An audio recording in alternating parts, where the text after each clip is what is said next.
KREF app. The Ref Sports Radio Network. Live from the Buffalo Wild Wings studios, it's time to get locked into the best Sooner recruiting and football news with Parker Thune and Grayson Singleton. You better lock it up. No, you lock it up. You lock it up. Lock it up. Hit the guys up on the Riverwind Casino call-in line at 405-329-9000 or text the show on the Knippelmeyer Chevrolet text line at 405-651-3439. Do it! Just do it! Now, with Locked In, here's Parker Thune and Grayson Singleton. You know who's a hilarious follow on Twitter.com? Who is that? The great Magic Johnson. Oh. Oh, my goodness. Very much so. Every time I read a Magic Johnson tweet, I read it in Perd Hapley's voice. Because Magic Johnson tweets like Perd Hapley would tweet. Yes, he does. If Perd Hapley was a real person. Or I guess like somewhere between Perd Hapley and Captain Obvious from the Trivago commercials back in the day. Yep. Magic Johnson. Which tweet are you referencing here? I mean, there are a bunch. Oh, yeah. One of them being, with the World Series being 2-2, Game 5 is very important. Whichever team wins takes control of the series. Or, it's been hard for me to cheer for my Michigan State football team. They are 0-5 in the Big Ten. The offense is lacking imagination, and the team overall looks uninspired. Yep. Magic Johnson, man. It gets even worse when he tweets about the Lakers too. That's when it makes me, as a Lakers fan, want to just pull my hair out. Austin Reeves led the Lakers to a thrilling 127-120 victory over the Kings with his career best 51 point, 10 rebound, 9 assist triple-double. On only 22 shot attempts, he was just remarkable, especially after all the trash talking the Kings players were doing, LOL. At least he threw an LOL in there to make the tweet feel more human. I would say he's very robotic. Yeah, it's almost like it is an AI bot tweeting from Magic Johnson's account, but he's been tweeting that exact same way for like a decade plus. Oh, yeah. So, also, is Twitter.com just going to become a bit on this show? Because you say that as if any of us actually use Twitter.com and not the app. It already is a bit. It's been a bit on this show. 5-star gun name Stutzman Army wants to know, is Parks and Rec your favorite show, Parker? It's up there. It's probably not my absolute favorite. How I Met Your Mother is awesome. Modern Family is awesome. Parks and Rec is a step behind those two in the sitcom department. I know what kind of shows you like. What's that? Sitcoms. Are you a sitcoms type of guy? guy? I like me some sitcoms. Okay. Yeah. That checks out. And I got into a vicious cycle in college where, you know, I would have people in my circle of friends because let's be clear, when I got to college, I had never watched an entire television series. Okay, yeah, and so neither had I. When I got to college, everybody was like, oh, you haven't seen this show? How could you not have seen this show? Go watch this show. And so kind of the first order of business for me in getting acquainted with TV was going through all the popular sitcoms of the 2000s. So like The Office, Parks and Rec, How I Met Your Mother, Modern Family, I guess is 2010s, but was very popular at the time. I think was still running at the time. Gosh, what else was there? I don't know, because I was watching Stranger Things and stuff like that. Uh-huh. Which, why you started on the sitcoms and not the trending shows on Netflix is a curious choice. I don't think I had Netflix at the time. What was I watching on? Was I watching on Hulu? I think Hulu was the subscription I had in college. That would make a lot of sense. It was the cheapest, and I was in college and broke. Hell yeah. So I think I was paying like $8 a month for Hulu, watching The Office and Parks and Rec. Jim in Arlington is making sure we aren't going to bury the lead here, so let's not. 405-651-3439 is the Knippelmeyer Chevrolet text line. The show is brought to you by Dorsey Jones GMC out in El Reno. If you're in the market for a new vehicle, go check out Dorsey Jones. Family-owned and operated, GMC offers some of the most reliable trucks and SUVs on the road today, and Dorsey Jones themselves can offer you phenomenal service, including half-price oil changes on Saturdays. So, hey, you need some plans for the bye week next weekend? Go get you an oil change at Dorsey Jones. I bought a new car at the beginning of the football season. I tried to go get an oil change this morning. They were like, "No, your oil's fine, man. You don't need an oil change." I'm like, "Really? It's been 10,000 miles." "No, you're good. Just keep driving this sucker. Oil's clean." It's like, man, this is exactly why I bought a Toyota Corolla right here. Pretty good, huh? Apparently, those things are freaking indestructible. And, at least the one I have, gets awesome gas mileage, which is really all I need. It's all I need. Jim in Arlington, though, his text on the Knippelmeyer Chevrolet text line is, "Parker, talk about Messiah Mickens. This is awesome." Okay, well, let's go ahead and talk about Messiah Mickens. Messiah Mickens is a 4-star running back in the 2026 class and a native of Harrisburg, Pennsylvania. He is committed to Penn State, and he has been committed to Penn State forever. He committed to the Nittany Lions, Grayson, back in August of 2023. So to put that in perspective, August of 2023, what hadn't happened as of August of 2023? Let's think here. Oklahoma had not beaten Texas with the drive.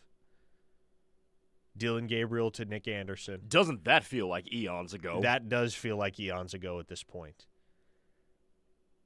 We had no idea at the time that Caden Green was going to defect and become a Missouri Tiger at season's end. August of 2023 was a long, long time ago, folks, but that was when Messiah Mickens originally committed to Penn State. Now, however, Penn State has fired their head coach. I'm sure this is not news to anyone listening. If you have your head out of the sand, as long as you don't live under a rock, you are aware James Franklin is no longer employed by Pennsylvania State University, and they are in search of a new head coach. And thus, Messiah Mickens, while remaining nominally verbally committed to Penn State, is exploring his options and currently lining up an official visit to the University of Oklahoma. Now, I will be completely frank here. I would not get expectations terribly high with Messiah Mickens. As we learned with Jasir Rogers over the weekend, Oklahoma can take one shot at a guy and be able to lock him down. So, if they get Messiah Mickens on campus, great. Obviously, they have a chance. But that's really all I see it being at this point, Grayson. They got a shot. They got an outside chance. I would not allow your expectations to creep too terribly high with Messiah Mickens because, for one thing, he is a Pennsylvania kid. It's one thing to talk a kid from Delaware off his commitment to Penn State. It's another to talk a kid from Harrisburg, Pennsylvania, off his commitment to Penn State. No doubt he's going to wait and see what the Nittany Lions do next before he makes any decisions. Unless somebody just blows him away, he's going to want to see who the next head coach at the big in-state school is going to be. And also, what if James Franklin gets another head coaching job somewhere not too far away? Because there's a lot of buzz right now that he's going to be the next guy at Virginia Tech. There's that, and then also, I think what you failed to mention, too, is the former Penn State running backs coach is currently, I believe, at Notre Dame now, I think is what I read. Or either that or he's gone. So yeah, Penn State's running backs coach right now is Stan Drayton, and he's in his first year there. Right, so the one that recruited Messiah Mickens is gone. This was in an article that I read from Sam. Yes, you're correct. Today. Jawan Sider, he's at Notre Dame. Okay, that's what I thought. Yes, so could they potentially be in the picture? And then also, isn't South Carolina one of his pretty highly thought of schools outside of Penn State? Because that's where he's going on an official visit at some point at the end of this year. Yes, but obviously the situation at South Carolina is very unstable. Which is what I thought, too. Yeah, and so if Messiah Mickens values stability, Oklahoma's going to be able to make a pretty solid pitch there. But I can't allow myself to get too enthused about the possibility of that kid flipping to the University of Oklahoma. Also because there's not really a substantially quantified sense of confidence from the OU side that I've picked up on yet that there's going to be legit traction with Messiah Mickens. It's kind of the same thing right now with DeAnthony Lafayette. Remember DeAnthony Lafayette? Oh, do I? Yeah, 3-star edge out of the state of Florida. Had, 16 and a half sacks as a junior last year at Lake Nona High School down in Florida. Silently committed to Oklahoma on his official visit. Did not wind up announcing for Oklahoma. Instead, he announced for LSU. So, after Brian Kelly's firing, the Sooners very quickly reached out to DeAnthony Lafayette, and I've been told they would be willing to make space for him in the class as a fourth edge rusher alongside Jake Krell, Daniel Norman, and Matthew Nelson. But you kind of feel similar. I kind of feel similarly, at least, about Lafayette and about Mickens both, which is when Oklahoma offered Jasir Rogers, the early conversations they had with Rogers, the early interactions they had with him and his folks made them pretty dang confident pretty quickly that they were going to be able to pull off that flip. And I know they feel quite confident right now as well, as do I, that Jaden Petit, the 4-star Wisconsin wide receiver commit, is going to wind up in Oklahoma's class. I don't sense that level of confidence with Messiah Mickens and DeAnthony Lafayette. So have those two guys on your radar by all means, because they may show up in Norman here in the next month or so. They may show up for the Missouri game or for the LSU game. I guess those are the only two options left. But would I project right now that either of those two wind up in Oklahoma's class? I would not. Did talk to a source yesterday, a well-placed one at that said, hey, look, this is kind of what we counted on.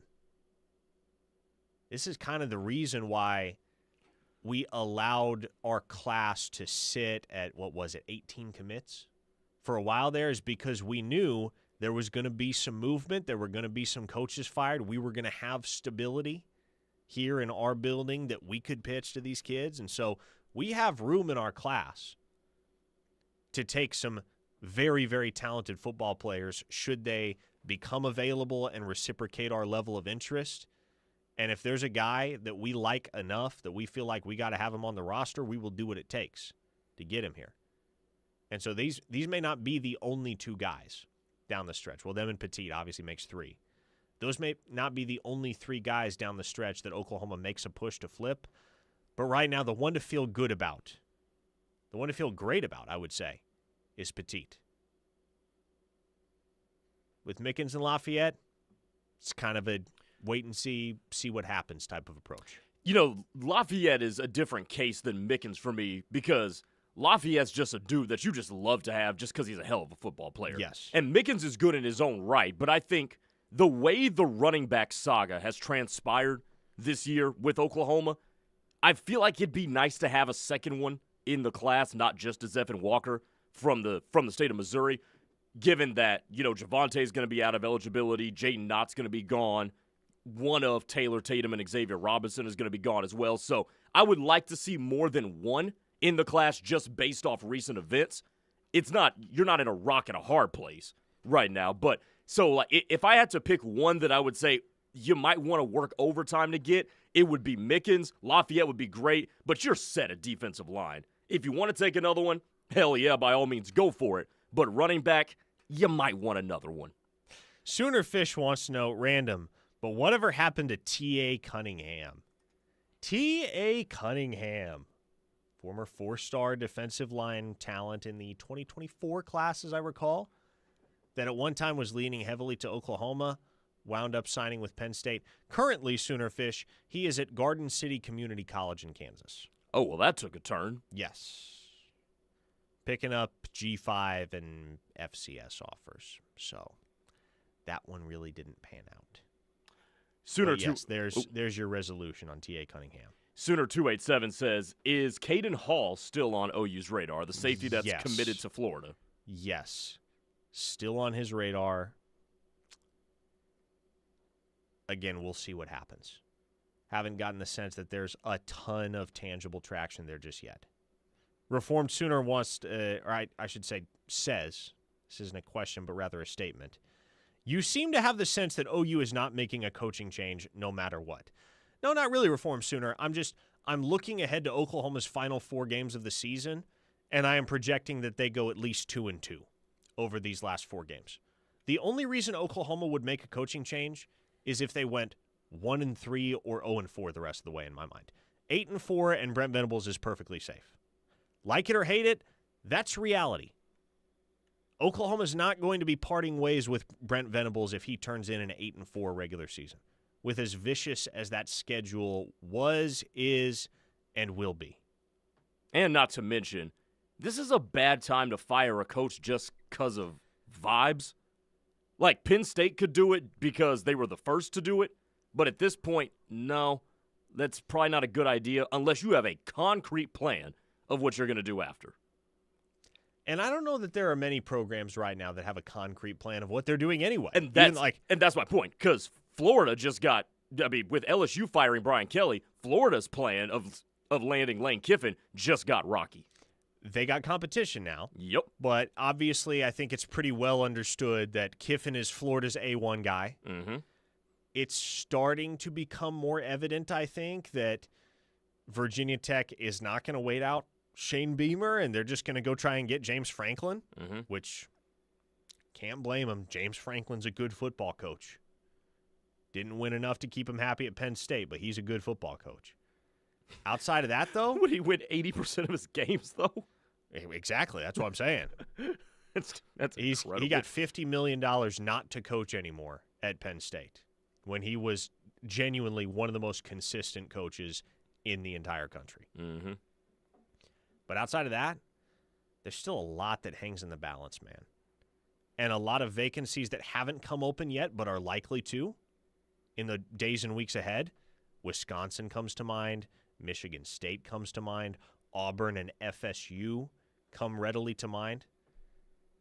And so this is not the cycle where you want to be making a coaching change if you can avoid it. Exactly. And if there is a legitimate case for you to keep your head coach at least another year, you're going to want to. And if Brent Venables goes 8-4, it doesn't feel like the house is on fire, right? No. Maybe it feels that way if you go 7-5, which again, like, it's a conversation at that point. If Oklahoma somehow goes 1-3 in the month of November, there are some very serious conversations that are going to happen at the administrative level, and they're going to have to figure out a plan of attack because there may be enough pressure at that point, at least from the people with the money, the people with the capacity to write the checks, that you may just have to make a change. Yeah. But 8-4, don't get the sense that's happening. A couple more here before we go to break. Jimmy on our YouTube chat says, agreed, 8-4 BV is safe, but what about Joe John Finley, DeMarco Murray, and Emmett Jones? What about him? I mean, I'm not firing Emmett Jones right now. Neither am I. I got no beef with Emmett Jones. Nope. You can beef with the job that DeMarco Murray and Joe John Finley has done. I think that's fair. I'm not going to try to talk you off of that. I'm not going to try to talk you down from that. But I've said it before. I will say it again. Regardless of what the coaching staff changes actually look like at season's end, I think there will be changes made. I think there will be tweaks. I don't think Oklahoma is necessarily running it back with the exact same 11 assistants, on-field assistants, that is, next season.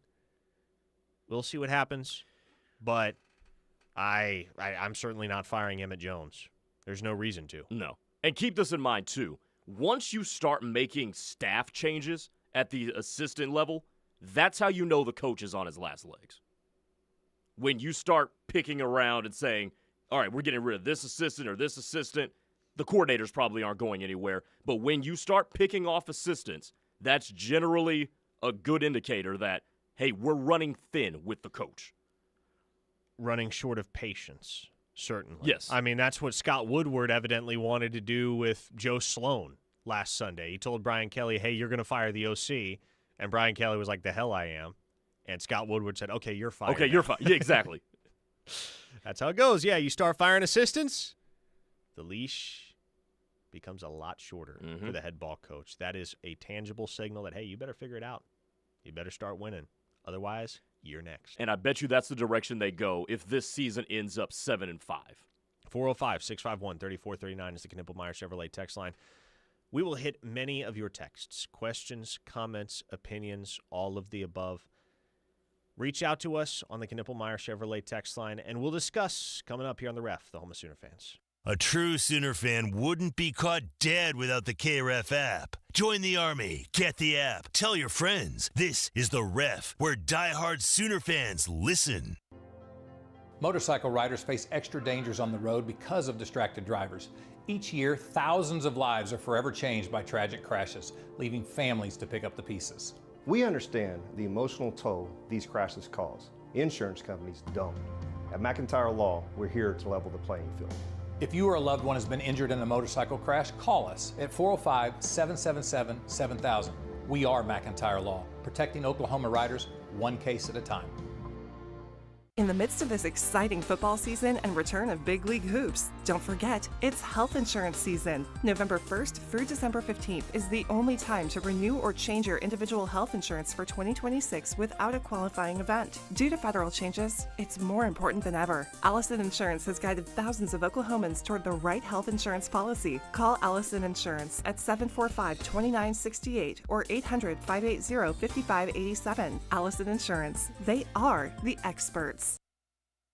What's up, Ref Army? Dari Noka here, the SEC Network, and your newest host here at the Ref, the home of Sooner fans. Spend your late mornings with me and Josh Helmer every weekday from 9 to noon as we talk everything Sooners, and I'll help you all keep tabs on what's happening in the rest of the SEC. The Ref is the home for the best coverage of anything and everything Sooners, and you can listen worldwide on the KREF app. Check us out in your Apple or Google Play store by searching for KREF and take us anywhere you go. That's the KREF app for the Ref, the home of Sooner fans. This winter, hit the court and join the action. The Youth Winter Basketball League is here, open to athletes of all skill levels. Build your game, make new friends, and compete in a fun, supportive environment. With flexible registration options and volunteer coaches focused on teamwork, there's a spot for everyone, whether you're playing for fun or aiming to compete. Don't miss out on early bird pricing. Scholarships are available for Norman residents based on need. Sign up today and make this season unforgettable. Visit YFACsport.com. Oh my Nosh, look at that view, and the food too. Come see us at Nosh on the Green at the Jimmy Austin Golf Club. We're open to the public and open at 8 a.m. Monday, Wednesday through Sunday, as well as game days. Come by and make us a part of your game day tradition and take it up a notch. Event spaces are available through the Jimmy Austin Golf Club or call 405-630-8267. Nosh at the Green at the Jimmy Austin Golf Club in Norman, your game day headquarters. This season, don't get tricked by high rates. At Cavender Subaru of Norman, we're serving us something sweet. 0% APR for 72 months on a new 2025 Outback or Crosstrek. That's right, legendary Subaru capability with a deal that won't haunt your budget. But hurry, this offer disappears November 3rd. Come by and take one for a test drive today. Visit us online at CavenderSubaruofNorman.com or in person at 3305 Corporate Center Drive. Cavender Subaru of Norman, where confidence is Cavender. I'm State Farm Agent Julia Chu, and you already know our office is a place to turn for your insurance and financial needs. Now that place has changed to 701 Wall Street. While the location may have changed, the commitment of our team is as strong as ever. So whether you already know us or want the one-of-a-kind service offered by the Julia Chu Agency, call us at 329-3311 or come visit at our new location, 701 Wall Street, right on the corner of Boardwalk and Wall Street in Norman. I'm Oklahoma Sooner quarterback John Mateer. My job is to move the ball down the field and get the Sooners across the goal line. If you've been injured in an auto accident, you need a pro to be the quarterback of your medical care needs. Dr. Martin Lopez and the OKC Car Crash Clinic are your premier teammates to help you on your road to recovery. Dr. Lopez is a specialty trained MD with decades of experience. Make your best play call and contact Dr. Lopez at 405-86-CRASH. That's 405-862-7274 or visit okccrash.com.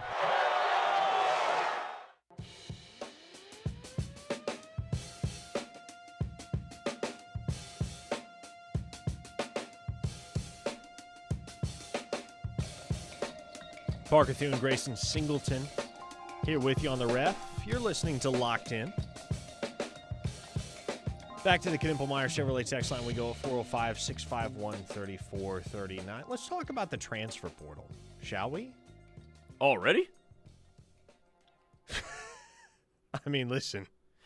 Talking about the transfer portal year-round at this point, that's just it's part of the buffet that is college football. I mean, shoot, if you're covering Oklahoma State, you've been talking about the transfer portal for about a month now. You know what's fascinating?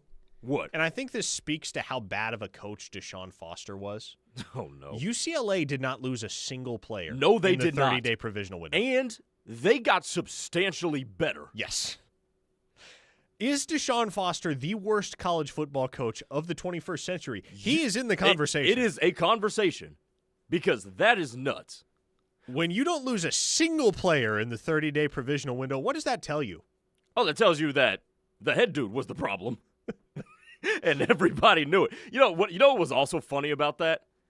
While they were winning those games after the firing of Deshaun Foster, Jerry Neuheisel was the one that we all thought was the interim head coach. And then when they lost a game, we found out, nah, it's the other dude, because that's who was on the social media posts. Jerry Neuheisel looks 19 years old, man. He looks like a child. It's going to be really interesting to see how UCLA manages that situation with Neuheisel moving forward, because he's obviously a really bright coach with a bright future. And he's likable, too. He's incredibly likable and loves UCLA. He's an alumnus, played quarterback at UCLA, but if you bring in an offensive-minded head coach, like let's say a Jed Fish, for instance, is Jed Fish going to want to call his own plays and tell Neuheisel to take a hike? Might that be a reason why UCLA is more inclined to hire a defensive-minded head coach, perhaps a Dave Aranda, for instance? We shall see. Again, it all goes back to when you fire a coach, do you have a plan? Because if you can put together a cohesive plan afterward and not just fire a coach just to be firing people, then there's a chance that you might be successful moving forward. Paleo Moore said, Deshaun Foster is the John Blake of our time, R.I.P. GOAT. Oh, brother. Before we get to the transfer portal discussion. Sooner 287 says he looks like Happy Gilmore's caddy. Before we get to the transfer portal discussion that I wanted to open up, Mark in Tonkawa, I literally addressed this yesterday. We have to stop with this. Mark in Tonkawa says, Parker, say the admin chooses to go a different direction at head coach. Do you think they could convince Brent to stay on as defensive coordinator? Not happening. 0% chance, Mark. 0% chance. Absolutely not happening. Never has, never will at Oklahoma or anywhere else. If Brent Venables is dismissed, Brent Venables is dismissed. He's not being demoted. That doesn't happen. There was a listener that asked, how many offensive linemen should Oklahoma take in the transfer portal? Tim in Nebraska asked that question. How many offensive linemen should Oklahoma go after in the portal? That's a great question, Tim, and I don't know that there is an exact answer I can give you right now. Because this season, for the second straight year, it has not gone according to plan on the offensive line for Oklahoma. There have been injuries. There have been moving pieces left and right. You're at the point now where for the second straight week, Grayson, Oklahoma is going to start a pair of true freshman tackles this weekend in Knoxville. I don't expect Derek Simmons to be available. It's going to be Michael Fasusi and Ryan Foje from what I am hearing right now. And I thought, man, I'll be honest, I thought Oklahoma took too many offensive linemen last year in the portal. At a certain point, I was like, okay, why do you need another? Like, I felt this way about Luke Baklenko. Yeah. What is Luke Baklenko? Like, what? In what circumstance are you going to use Luke Baklenko? If you're well. Yeah, exactly. I'm thinking if you're 3 deep at left tackle, 3 deep at right tackle. Of course, at left tackle, you got Sexton, Fasusi, Howland. At right tackle, you got Simmons, Jake Taylor, Isaiah Autry-Dent. What in the world are you going to need Luke Baklenko for? Well, oops. Here we are. And Luke Baklenko is 1 snap away from having to play either left tackle or right tackle for Oklahoma. Either one is equally likely because he is the only available tackle beyond Fasusi and Foje right now. Pending Howland's return from injury, he was available this past weekend in an emergency situation only because he was not 100% or really anywhere close to it. So he's going to continue to get healthier. He's going to continue to get closer to 100%. I don't know that he's going to be 100% this weekend against Tennessee, but he's going to be back in the mix. He will add additional stability and depth there. But I think moving forward, when you're projecting ahead to Oklahoma's needs on the offensive line in the portal this offseason, it's really, really hard to grasp which positions you're going to need to recruit. I feel the one I feel most reliably is going to be a necessity for Oklahoma in the portal would be right tackle. You're going to need a right tackle, an experienced one. Simmons is graduating. I don't know how you can have the expectation at this point that Jake Taylor takes another snap as an Oklahoma Sooner. Isaiah Autry-Dent has been dinged up for the better part of 2 seasons now. So you'd like to believe that he's going to get healthy and be an option there, but you don't want to bank on that entirely. The fact that Oklahoma started Foje at right tackle this past weekend instead of rolling with Beklenko gives you the indication that there's not a ton of confidence there, especially since Foje didn't start regularly repping at right tackle until literally last Wednesday on the practice field. Yep. And so moving forward, I think you have the expectation that in 2026 and beyond, your starting tackles, until further notice, are Fasusi and Foje. Mm-hmm.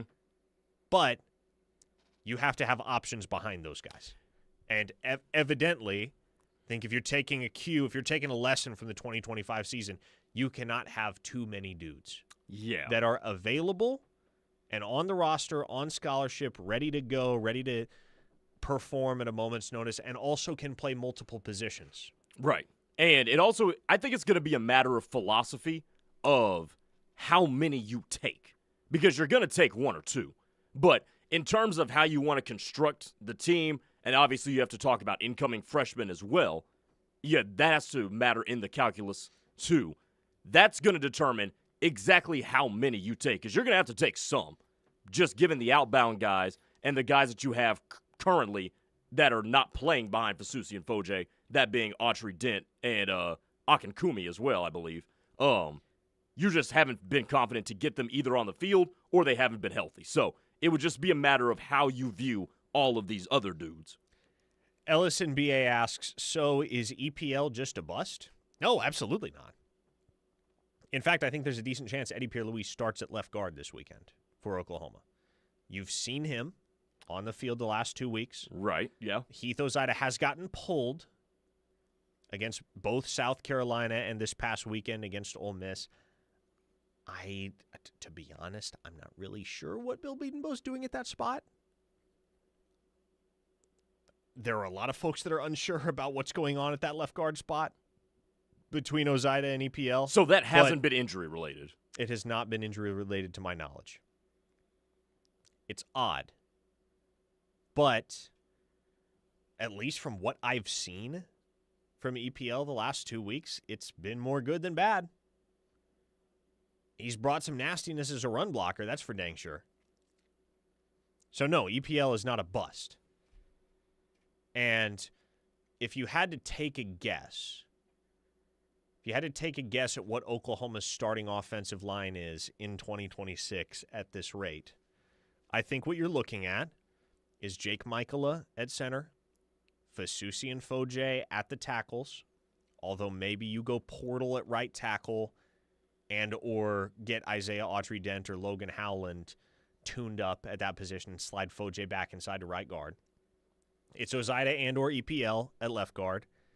And then, again, because of Foje's ability to play either inside or outside, you can kind of take your pick as to whether you want to go buttress your depth at right guard in the portal or buttress your depth at right tackle in the portal, or both.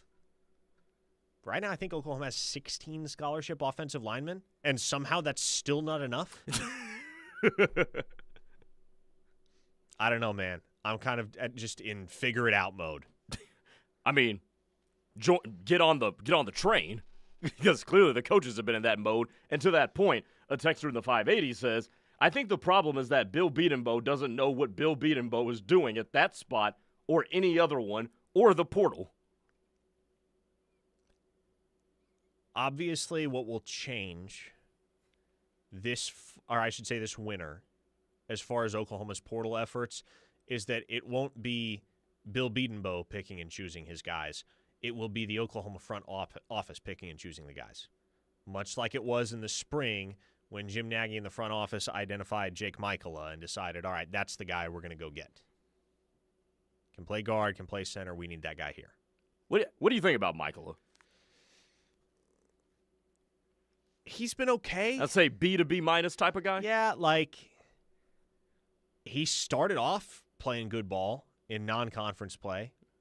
Feels like he's had a bit of a rougher go of it in SEC play. He got bowled over a couple times last week against Ole Miss. He had a couple of really bad refs. Very conspicuously, too. Yeah. I think he's fine. The one variable that kind of has yet to be solved is, does Troy Everett return for another year? Yeah, you do have that. Because he's going to be able to, but does he? Especially since it has long become apparent that Oklahoma prefers Michaela at that center spot. I mean, Everett's season-ending injury came a week or two after the Sooners had inserted Michaela in Everett's old spot there as the starting center. So I would think, who are you concretely, certainly, definitely losing at year's end on the offensive line? Wee-Woo, Simmons, and is that it? Because Sexton can come back? Yeah, he can. So there's a lot of people on the YouTube chat and on the text line that would rather not have Sexton come back. And look, I get that. A guy gets injured enough times. There's a large percentage of the fan base that's just going to want to flush it, like just get that guy out of the program, get him out of the system, don't want to have to deal with whether or not he's going to be available or not. And they treat basically every injury-prone player the exact same way. I will say, when Jacob Sexton has been healthy at the University of Oklahoma, he has played good ball. He has been reliable for Oklahoma. And so if Jacob Sexton is back in 2026, I guess maybe here's the best way Oklahoma could and should approach it. Just make sure he's not the only viable option at a given position, which I think they're in a spot now where they've got enough of those young guys like Fasusi and Foje and EPL and Isaiah Autry. Like, there are enough talented young dudes amongst that next generation that you don't feel like you did a season ago in 2024 where Sexton's playing left guard out of necessity because he's the only guy on the roster that can do it, at least amongst the guys that are available. And if he goes down as he did in the Ole Miss game, you're completely screwed. This is your lexicon in a nutshell. Lane in California says, love the 3 consecutive adverbs, Parker. Concretely, certainly, definitively. Dang straight. The rule of 3s, folks. 3s are pleasing to the ear. Huh? What do you mean, huh? 3s are pleasing to the ear. Yes. You say something in the same manner, the same structure 3 times over. Hmm. Or you write something in the same structure 3 times over. For whatever reason, I don't know. That's just how it is. It's what they teach you. Really? Something in the human brain finds that appealing. Did not know this. Mm-hmm. Now, I probably shouldn't have used 3 consecutive adverbs. I don't know if that principle is meant to be applied in that particular context. But, yes, they teach you if you're going to, every so often, if you want to spice up your writing, especially. Okay, when you said spice up, I had no idea where this was going. Where did you think it was going? Continue. 405-651-3439 is the Knippelmeyer Chevrolet text line. One final segment of Locked In coming up next here on the Ref, the home of Sooner fans. Sound off any time of day on the Knippelmeyer Chevrolet text line at 405-651-3439. Knippelmeyer Chevrolet in Blanchard, USA. Tired of feeling pressured by salespeople when shopping for auto insurance? At Right Way Insurance, there's no hard sell, just a clear, straightforward approach. We work with multiple insurance companies to give you the best options and rates with no gimmicks. You'll get the right coverage tailored to your needs, all while avoiding hidden fees and confusing policies. So if you're ready for a better experience with auto insurance, visit rightwayinsuranceok.com or call 405-607-6014 for your free quote today. Right Way Insurance, no pressure, just the right insurance for you. When it comes to buying a home, you need a winning game plan. At Stride Bank, our mortgage team helps you get from kickoff to closing with competitive rates, local expertise, and personalized service. Whether it's your first home or your forever home, we'll be right there on the field with you. Learn more at stridebank.com. Stride Bank, member FDIC, equal housing lender. Stride Bank on your team since 1913 with Oklahoma roots and nationwide reach.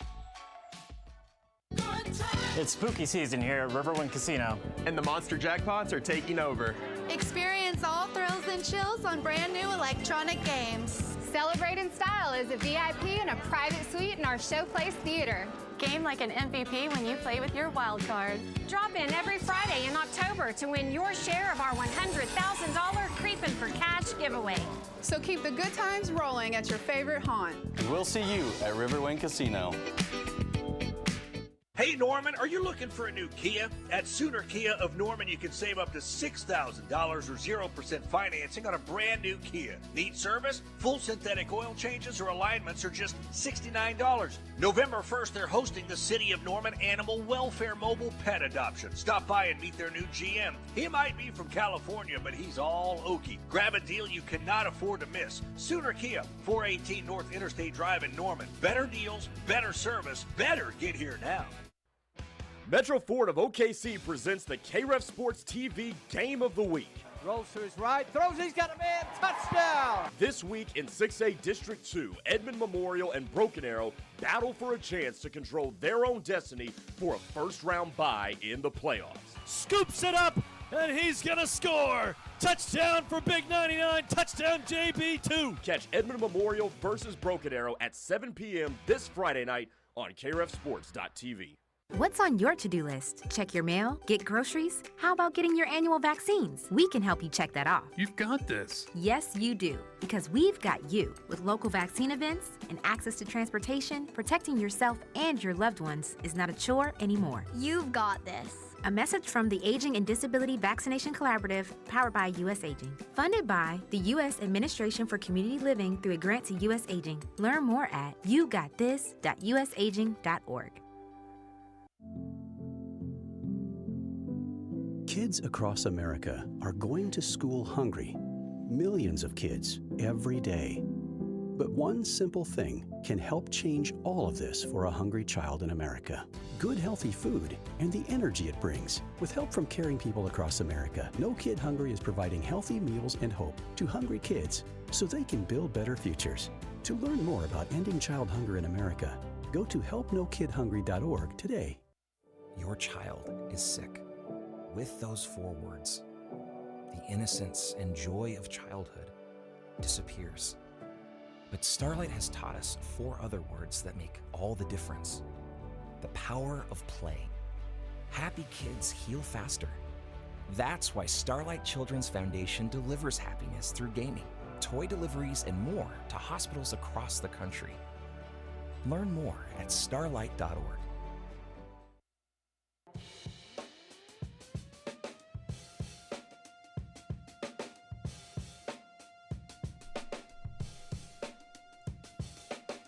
A 580 listener on the Knippelmeyer Chevrolet text line says, as Matthew McConaughey would say, all right, all right, all right. Solid pull. There you go. It's a great example right there. You say something 3 times, or you say something around the same general sentence structure 3 times over. Somehow it just sounds better. I dislike using Matthew McConaughey as supporting evidence for this, but he is quite iconic for that sentence right there. 4-star Evan from Blanchard said, 3s pleasing to my ears? Fire Joe John, fire DeMarco, fire Jaden Knott out of a cannon. Holy smokes. Jeez. Russ from Memphis says, I don't find 3 consecutive years of injuries pleasing at all. Yeah, I mean, let's not compare what's happened in 2025 to what happened in 2024. That is something the likes of which we will never see again as long as we live. We will never see a team that decimated by injury again at the University of Oklahoma. But no doubt, when you're talking about the offensive line specifically, you've had to deal with plenty more injuries here in 2025 than you probably figured you would, especially after the aberration of last year that was certainly not limited to the offensive line, but that was one group that was significantly affected by all of the injury issues that Oklahoma experienced. Yeah, no doubt. And when we talk in the offseason about baking in injuries to the offensive line, because generally you have to, you're not thinking about this. Like, this has been kind of bananas. Glenn from Nashville says, I believe it's called alliteration. No, Glenn from Nashville, alliteration is when you use a bunch of consecutive words that start with the same letter. Trying to think, what's a good, tongue twister example? There are lots of tongue twisters that are good examples of this. Mm-hmm. She sells seashells by the seashore. Bunch of S words, all in a row. Nick from Norman and/or Kansas says, like Steely said, we lose the availability report every week to our opponent. Why is this? Well, that may not be the case this week. Yeah, Tennessee's banged up. They are very banged up, especially on defense. Oklahoma's also banged up, but they've got guys trending in the right direction when it comes to their availability. Guys that, whether or not they're available against Tennessee, certainly ought to be available on the other side of the bye week. Gentry Williams comes to mind. Keontez Lewis comes to mind. Logan Howland. Any chance Keontez plays this week? There's a chance. I'm not terribly optimistic, but there's a chance. I think it makes more sense to just let him rest up through the bye. Fair right? enough. I mean, we'll see. But I with Lewis, Gentry Williams, and gosh, who's the other one? Kobe McKenzie. Couldn't really tell you right now, not reliably, whether or not those guys are going to be available. Depends on what happens on the practice field. David from Norman says, also, Oklahoma lists players on the availability report who are out for the season, and I've noticed other schools do not do this. Yeah, and what's interesting about that to me is that there are certain players listed on the availability report who are out for the season, and there are certain players that are out for the season that do not get listed on the availability report. For instance, Troy Everett is on there every week. Mm-hmm. Jeremiah Newcomb is never on there. Yep. They're both out for the season. Why is one listed and not the other? I don't know. Can't make sense of it. There's a lot of discourse going on across the nation right now about the concept of the availability report and the reality that some schools are evidently kind of gaming the system. Utah being a recent example. Yes. I'll tell you the fix to this. Make it like the NFL. Make it like the NFL. Give us a practice report every single day. Limited, limited, full participant, DNP every single day. Monday, Tuesday, Wednesday, Thursday. Boy, would that make my life easier. It would make your life easier. Yeah, absolutely. Do it like the NFL. Don't be hiding anything. Take out the gray area for gamesmanship, and we solve this thing, and everybody's on a uniform process. A 405 listener, with regard to the transfer portal, says they better go get starters. In no way would I rely on only the guys they have. Only bringing in backups is going to lead to another 7-5 season. Yeah, I mean, Oklahoma didn't bring in any backups on the offensive line this past offseason. Michaela, Simmons, Beklenko, all starters.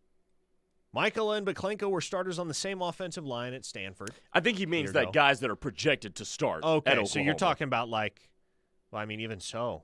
That's what Michaela and Simmons were. But Beklenko, I don't know that was ever the vision. I think he was just a depth, swing tackle. A guy that can be a backup option at either spot. But no, I agree with you in the sense that regardless of whether Oklahoma wants to just plant Foje at right guard in the long run or right tackle in the long run, if you're going to fill a void in the transfer portal this offseason, I would much rather Oklahoma spend, let's get greedy here. Let's say they spend $1 million a piece on 2 awesome offensive linemen than $500,000 a piece on 4 decent ones. Now you got to keep those guys healthy, but I don't know that Oklahoma has had a certifiably elite offensive lineman since Anton Harrison. Anton Harrison. Yeah. Yes. I mean, is that it? Yes. Is that the most even Tyler Guyton, even though he was a first-round pick, and Wanye Morris was, a third-rounder as well? You had 2 early draft picks at the tackle spots the last couple of years. Those guys weren't elite. They were good players. They were serviceable players. But Anton Harrison was one of those dudes where you could just kind of forget about it. Like he was going to hold down that left tackle spot, and that was that. Mm-hmm. Didn't have to worry about it. Didn't have to sweat it one bit. He graduated, or I shouldn't say graduated because he left a year early. He departed the program after the 2022 season. So it's been 3 straight years at this point where Oklahoma's had some good players, no doubt. They've had some good players on the offensive line. I don't know that they've had an elite one. Now, of course, that begs the question as well, can you find an elite offensive lineman in the transfer portal? Is there going to be an elite offensive lineman available in the transfer portal? That's an entirely different can of worms. I mean, the nice thing, though, is that these days, it doesn't really matter who's in the transfer portal. If you find a guy you like, regardless of whether he's in the portal or not, you can make that guy available. Yeah. Yeah. That is true. And that's why you bring Jim Nagy in. Yep. I mean, granted, he did that with Jaden Ott, and